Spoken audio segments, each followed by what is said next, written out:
Saint-Esprit, je te dis merci d'avance. Je sais que tu es fidèle et je sais, Saint-Esprit, que tu mettras les paroles capitales, les paroles nécessaires pour que la vie d'un homme et d'une femme, Seigneur, ce matin, puisse changer le courant de leur vie. Saint-Esprit, merci parce que je m'attends à toi. Je voudrais commencer mes propos ce matin en disant ceci. Être un victorieux ou être un triomphateur, et je voudrais quand même préciser que le mot triomphateur existe pour des personnes qui certainement doutent comme moi je l'ai fait, ça existe vraiment. Donc être un victorieux ou être un triomphateur, ce n'est pas toujours gagné de la façon dont les hommes le pensent ou l'imaginent. Les hommes considèrent généralement que la victoire est quelque chose d'abstrait, quelque chose de palpable. On a des images dans la tête et on voit des personnes qui remportent des victoires dans certains domaines. Ça peut être des combats, ça peut être des concours, ça peut être des courses, comme par exemple un athlète qui court et qui réussit à vaincre ses adversaires. Et ce n'est pas faux de penser cela, mais ce serait incomplet si nous ne précisons pas que toutes les victoires n'ont pas toujours ces formes-là. Toutes les victoires ne ressemblent pas à ce qu'on pourrait penser. Et j'aimerais, pour expliquer ce que je veux dire dans le fait que toutes les victoires n'ont pas ces formes-là, je voudrais m'appuyer sur l'histoire de Jésus, sur le cas de Jésus lorsqu'il devait passer par la croix.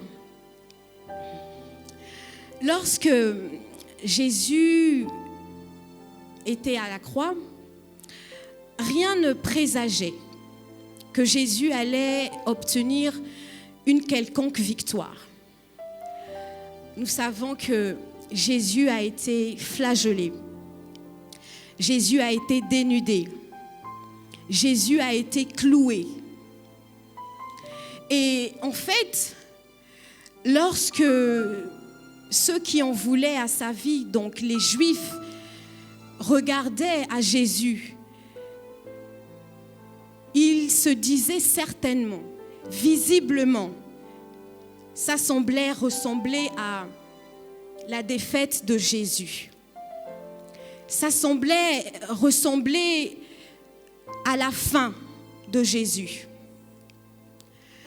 Et lorsque Jésus, qui était mourant sur la croix, a fini par rendre l'âme, je pense que c'était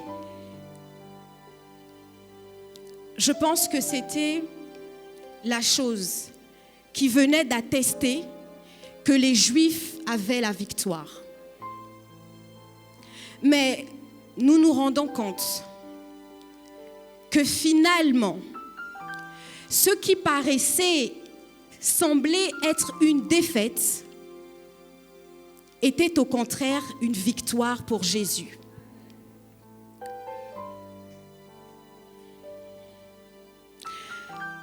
Jésus, la mort de Jésus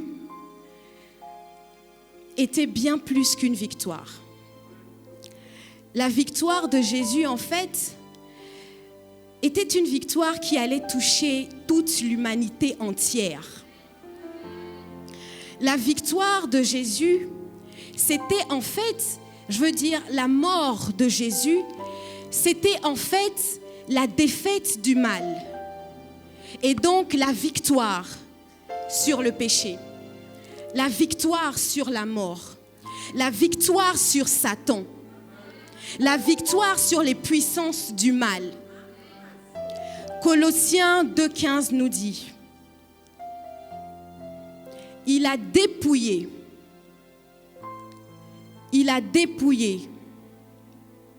les principautés et les pouvoirs et les a publiquement livrés en spectacle, en triomphant d'eux par la croix. Que quelqu'un me dise par la croix. Que quelqu'un répète par la croix. Ce n'était pas en combattant, ce n'était pas par une démonstration de force, mais c'était par la croix. Et là, la croix semble représenter la faiblesse. La croix semble représenter la douleur. Et ce matin, je ne sais pas ce qui peut représenter une croix dans vos vies. Je ne sais pas quelles sont les situations compliquées, les situations difficiles par lesquelles vous passez. Mais je déclare dans le nom de Jésus-Christ que ce qui semble ou ce qui paraît être une croix dans vos vies est en vérité ce qui vous rendra plus que vainqueur.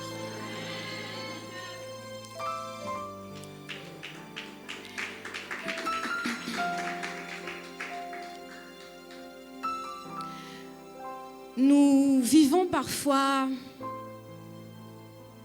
des difficultés, des handicaps, des échecs, des choses qui nous rendent incapables, impuissants, inefficaces. Nous n'avons pas le pouvoir ni la force de faire certaines choses et cela nous rend de plus en plus faibles. Et ces handicaps peuvent être physiques, bien évidemment. Elles peuvent être émotionnelles. Elles peuvent être relationnelles. Elles peuvent être financières. Ou même dans nos affaires. Ou même dans le ministère.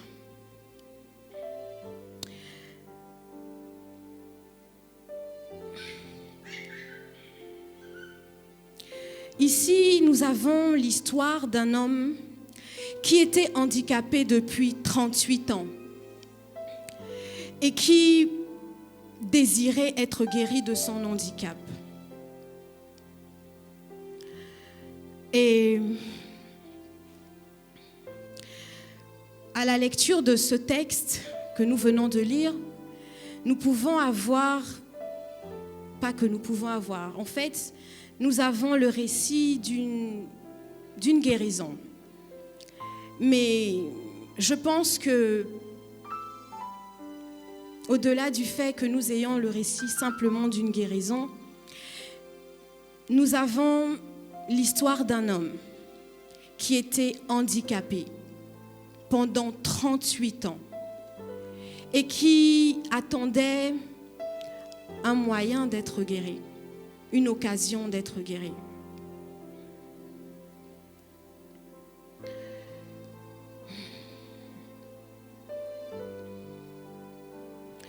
Il est évident que ça n'a pas dû être simple pour cet homme.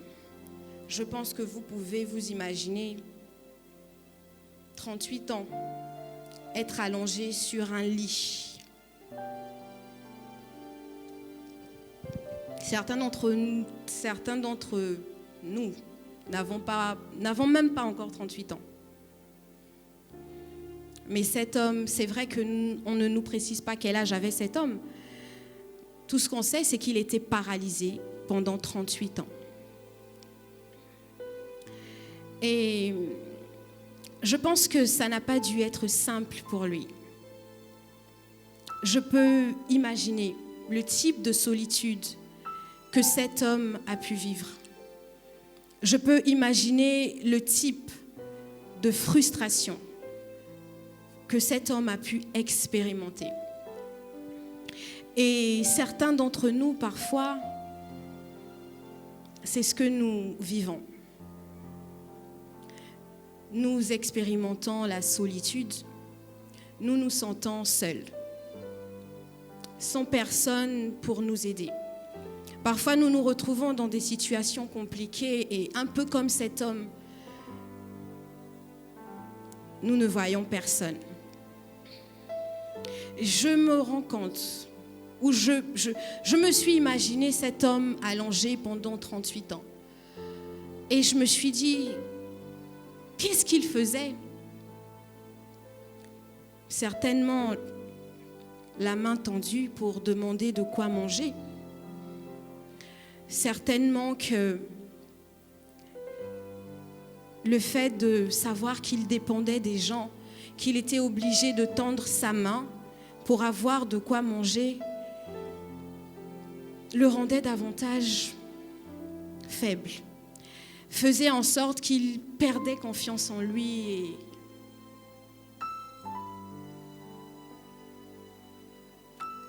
ce n'était pas simple en fait. Et ce que nous vivons également tous aussi, c'est ce sentiment de frustration.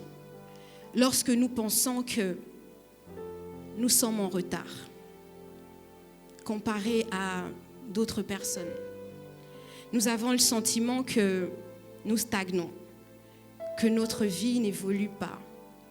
Nous voyons des gens entreprendre, réussir et s'enrichir. Et lorsque nous regardons à notre propre vie, nous n'arrivons pas parfois à faire ce qu'il faut.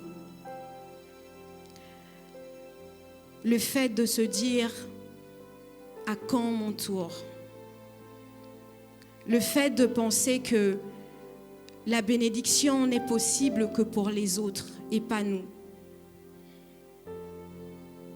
Lorsque nous regardons pour ceux qui sont célibataires, lorsque nous regardons aux personnes mariées, ce sentiment de se dire « pourquoi pas moi aussi ?» Il y a plusieurs choses qui peuvent représenter des situations qui pourraient nous frustrer. Et c'est ce qui m'a emmené à penser que certainement, cet homme n'avait pas simplement un handicap physique, mais qu'il avait également un handicap psychologique, un handicap moral. Oui, son problème était certainement plus profond que que l'handicap physique. Et d'ailleurs, notre évêque Michel nous l'a dit, la plupart des combats ne se passent pas à l'extérieur. La plupart des combats se passent dans le mental. Et nous devons comprendre que la véritable victoire commence d'abord dans le fait de travailler notre intellect, dans le fait de travailler notre mode de pensée, dans le fait de travailler notre esprit. Voyez-vous, Jésus cherche premièrement à guérir notre âme avant de guérir notre corps. Parce que nous sommes d'accord qu'il y a des personnes qui se portent très bien physiquement, mais qui en vérité sont malades dans leur âme. Lorsque Jésus pose la question à cet homme, « Veux-tu être guéri ?» En principe,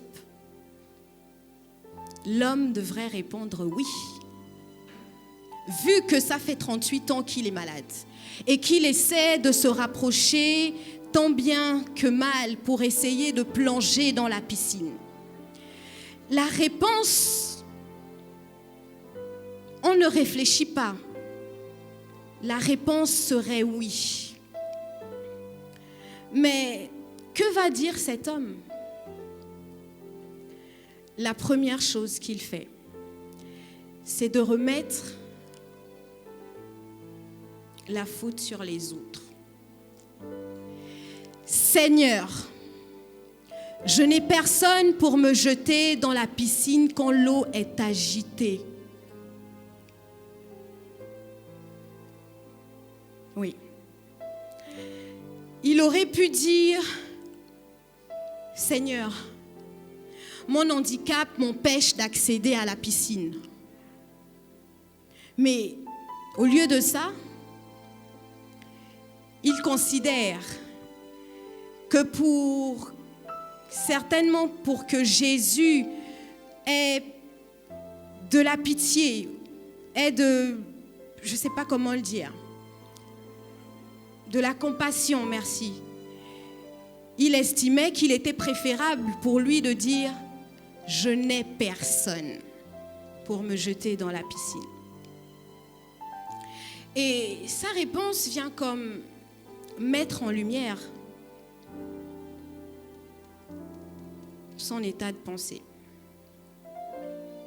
Pour lui, le frein à sa guérison, c'était les autres. En fait, il considérait que s'il était toujours dans la même position, s'il était toujours allongé depuis toutes ces années, c'est parce que personne ne voulait le jeter dans la piscine. Mais la vérité, c'est que les autres n'étaient pas obligés de le faire. Parce que je considère que ce lieu était le lieu où seuls ceux qui venaient parce qu'eux aussi étaient malades. C'était le lieu où c'était un peu chacun pour soi. Nous sommes malades. Ce n'était peut-être pas un handicap au niveau des pieds. Ce n'était peut-être pas une maladie qui perdurait. C'était peut-être une simple maladie de tête. C'était peut-être, j'en sais rien. Mais ce qui est sûr, c'est que eux aussi cherchaient la guérison. Et c'est ce que nous faisons parfois dans la vie. Nous refusons de prendre nos responsabilités en accusant les autres, en pointant du doigt aux autres. Si je ne réussis pas, c'est parce que tel ne m'a pas aidé. Si je ne suis pas où je dois être, c'est parce que tel ne veut pas m'aider. Mais les autres ne sont pas obligés de vous aider. C'est ce que vous devez comprendre. Et là, je voudrais quand même ouvrir une parenthèse. C'est vrai que les autres ne sont pas obligés de nous aider, mais je me suis posé la question. Quel type d'homme aussi était-il dans le fond? Au point de n'avoir trouvé personne qui soit capable de l'aider à rentrer dans la piscine. N'avait-il pas de famille? N'avait-il pas d'amis? N'avait-il pas de proches? Pendant 38 ans. C'est quand même incroyable. Même si ceux qui étaient présents ne pouvaient pas l'aider, mais je pense quand même qu'il était né de quelqu'un. Je pense quand même qu'il avait une famille. Et personne ne s'est préoccupé de lui. Et là, je me suis dit, certainement que cet homme avait aussi un problème de relation.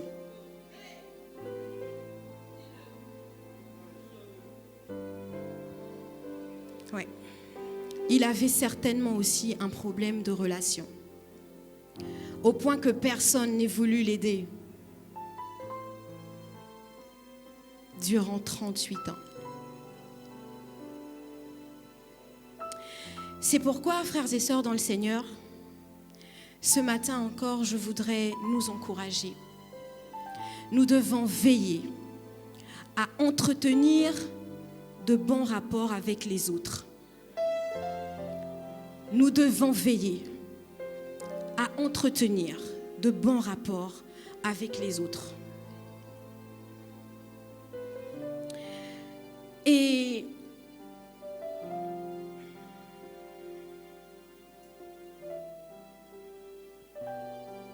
parlant de relations, d'ailleurs, je voudrais vous inviter, pour ceux qui ne connaissent pas encore la page La Voix des relations, je voudrais vous inviter à aller vous connecter sur cette page, à aller suivre cette page qui est une plateforme bénissante et qui nous apprend à bien vivre nos relations. Parce que plusieurs d'entre nous avons des problèmes de relations.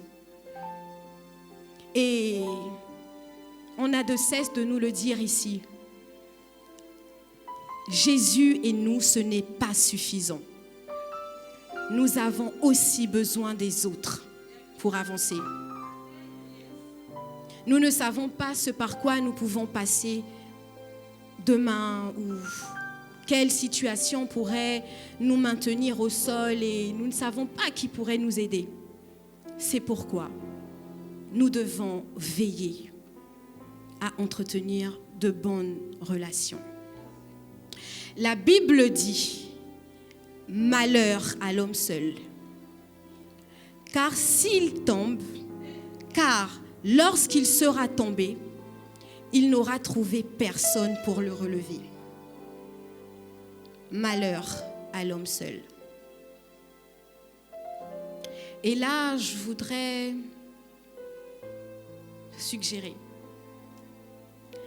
est-il possible que l'une des raisons qui nous maintient généralement dans des situations compliquées soit le fait que nous soyons des personnes peu aimables, soit le fait que nous soyons des personnes orgueilleuses, trop sûres de nous, au point de penser que nous nous suffisons à nous-mêmes et que nous n'avons pas besoin des autres. Je ferme la parenthèse. Allez-y réfléchir. Allez-y réfléchir. Quel homme es-tu? Quelle femme es-tu? Est-ce que tu entretiens de bons rapports avec les autres? Est-ce que tu es sûr que si demain tu as un problème, tu peux compter sur quelqu'un pour venir t'aider? Parce que la vérité, c'est que ce n'est pas toujours les autres qui sont mauvais. La vérité, c'est que parfois, nous aussi, nous sommes tellement imbus de nous-mêmes et nous avons le sentiment que c'est toujours les autres. Il n'y a que nous qui connaissons être frustrés. Les autres ne savent pas se frustrer. Quel type d'homme ou de femme es-tu? Je crois que cette question de Jésus devait sembler étrange pour lui, pour l'homme,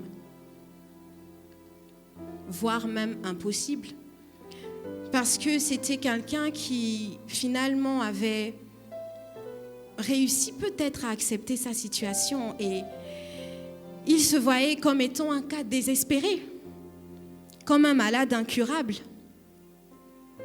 Et pourtant, Jésus le voyait couché, mais Jésus ne le voyait pas incurable.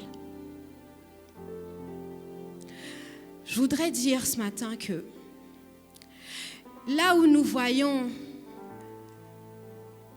des cas paralytiques, là où nous voyons des paralytiques, Jésus, lui, il voit des hommes qui peuvent marcher.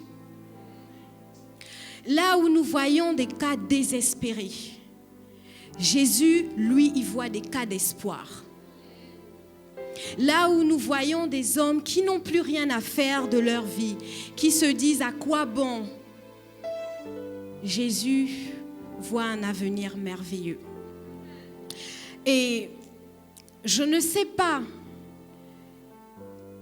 ce que les hommes ont pu dire à votre sujet. Je ne sais pas ce que les hommes ont pu voir vous concernant.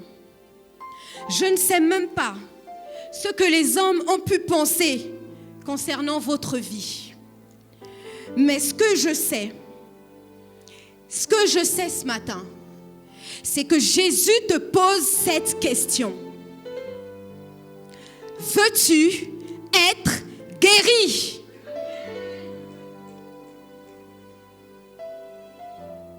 Vous devez comprendre que parfois, même pas parfois, en fait, vous devez comprendre que si la responsabilité de guérir, oui, est sur Jésus, la responsabilité d'accepter ou de refuser est sur nous. Parce que Jésus ne nous contraint jamais. Jésus ne nous oblige jamais. La question n'est pas de savoir est-ce que Dieu veut.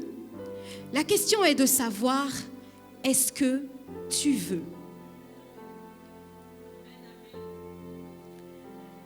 Et cet homme aurait pu refuser, effectivement. Cet homme aurait pu refuser de se lever. Il aurait pu se dire, ce n'est pas la façon ordinaire de guérir à Bethesda. Ce n'est pas de cette façon que nous trouvons la guérison. Ici à Bethesda, il faut qu'un ange descende pour guérir. Ici à Bethesda, il faut que nous puissions attendre le remuement de l'eau. Mais j'ai envie de dire que au lieu de penser de cette façon, cet homme ne s'est pas dit non, je ne veux pas. Cet homme ne s'est pas dit je préfère attendre que l'ange descende. La Bible dit aussitôt, cet homme fut guéri. Il prit son lit et marcha. Et j'ai envie de dire que si pour les autres, il leur fallait une journée, il leur fallait une semaine, il leur fallait même une année pour être guéris par l'ange, pour cet homme, en effet, il lui fallait 38 ans pour être guéri par Jésus lui-même. J'ai envie de dire que 38 ans était le nombre d'années nécessaires. C'était le nombre d'années capitales pour que ce paralytique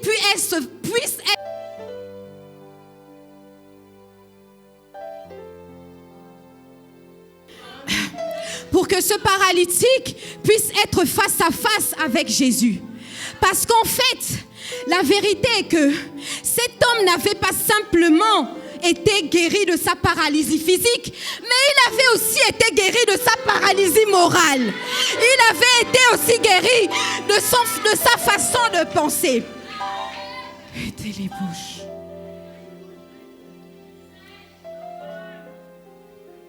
Si les autres étaient passés par la piscine et qu'ils avaient été guéris par l'ange, tant mieux. Tant mieux. Si les autres avaient pris de l'avance, tant mieux. Mais cet homme avait reçu plus qu'une guérison. Plus qu'une simple guérison. Est-ce qu'on peut m'apporter ma natte, s'il vous plaît? Est-ce qu'on peut m'aider avec... Est-ce que tu peux m'aider à...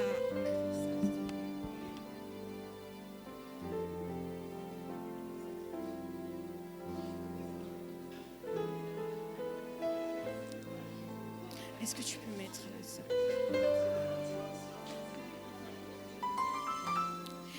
Ce matin, je voudrais appeler Talia. Talia, est-ce que tu peux venir? Est-ce que vous pouvez acclamer pour Talia, s'il vous plaît, parce qu'elle est timide? Ce matin, Talia va jouer le rôle du paralytique. Mais dans le nom de Jésus, elle est en bonne santé.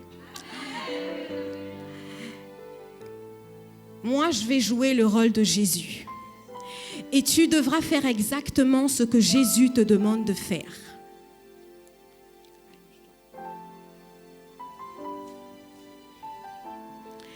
La Bible dit...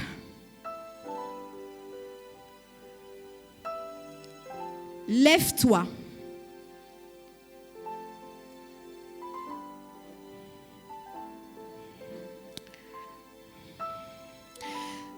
D'après mes recherches, j'ai vu que le mot « lève-toi »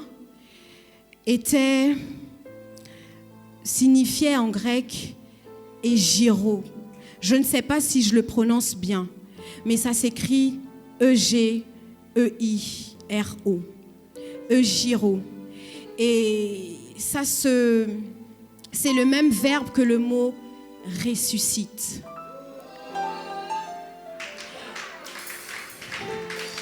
Et là, j'ai compris que le fait que Jésus lui dise « lève-toi » pouvait sembler être « ressuscite ». Et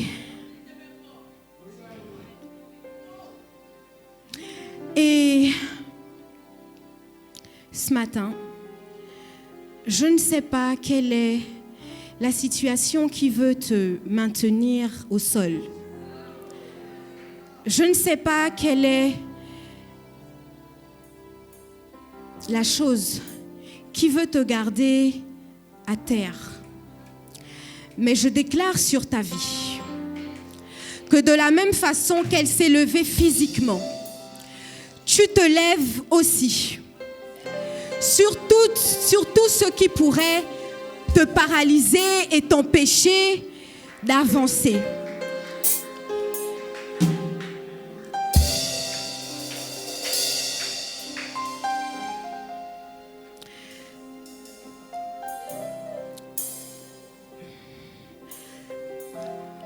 Par la suite, Jésus lui dit, « Prends ton lit. » Ici, c'est la version Louis II qui parle du lit. Mais la version Bible français courant, je pense, nous parle d'une natte. Il prit sa natte. C'est pourquoi j'ai emmené cette natte. Il lui dit, « Prends ta natte. » Et là, je me suis demandé, pourquoi Jésus lui demande de prendre sa natte? Parce qu'en vérité, Jésus aurait pu simplement lui dire « Lève-toi et marche ». Pourquoi il insiste sur le fait que cet homme devait prendre sa natte? Et là, je me suis dit, certainement que le lit représente l'infirmité. Et dans notre cas, ce lit pourrait représenter nos faiblesses. Ce lit pourrait représenter nos limitations. Mais ce que Jésus veut que tu saches ce matin, c'est qu'il te dit, prends tes faiblesses, prends ce qui semble te limiter et marche avec.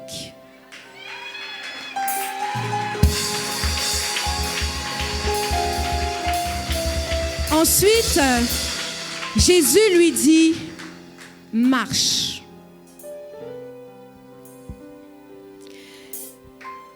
Est-ce que nous pouvons acclamer? J'ai oublié de mentionner un point important au sujet du lit. En fait, on se rend bien compte qu'il y a eu un renversement de situation.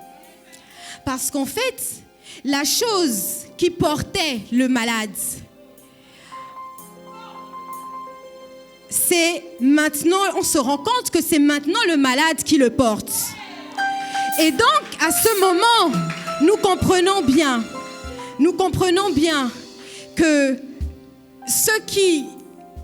la chose qu'il avait maintenue, sur laquelle il était pendant 38 années, est finalement la chose qu'il arrive à neutraliser. C'est finalement la chose qu'il arrive à prendre. Et c'est extraordinaire. Parce que cet homme ne pouvait peut-être plus penser un jour qu'il serait celui qui porterait sa natte. Et c'est ce que Dieu veut que tu saches ce matin. Dieu veut que ce soit toi, au lieu que ce soit tes problèmes qui te portent.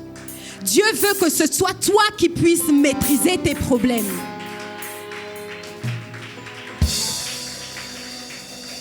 et finalement marche.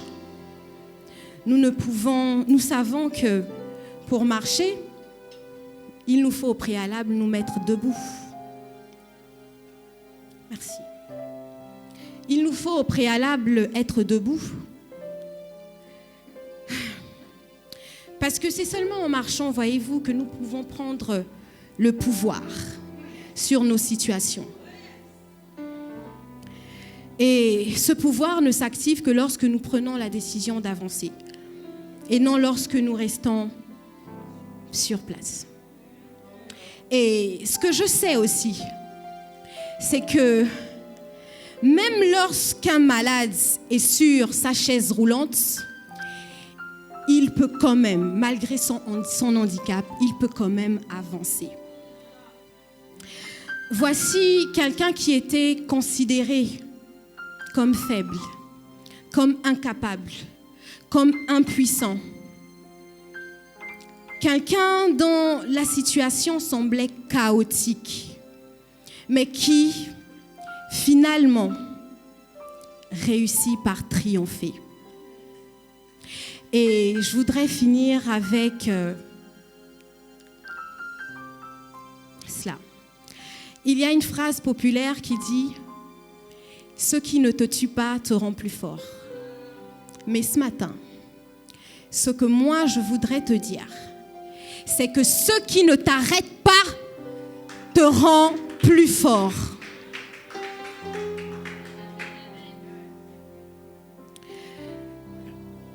Je vais maintenant vous demander de faire un exercice pratique pendant cette semaine.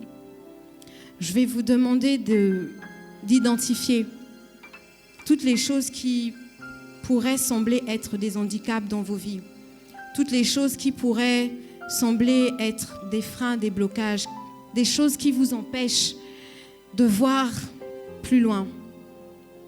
Je voudrais vous demander de les identifier et de prendre la décision que quoi qu'il arrive, quoi qu'il en est,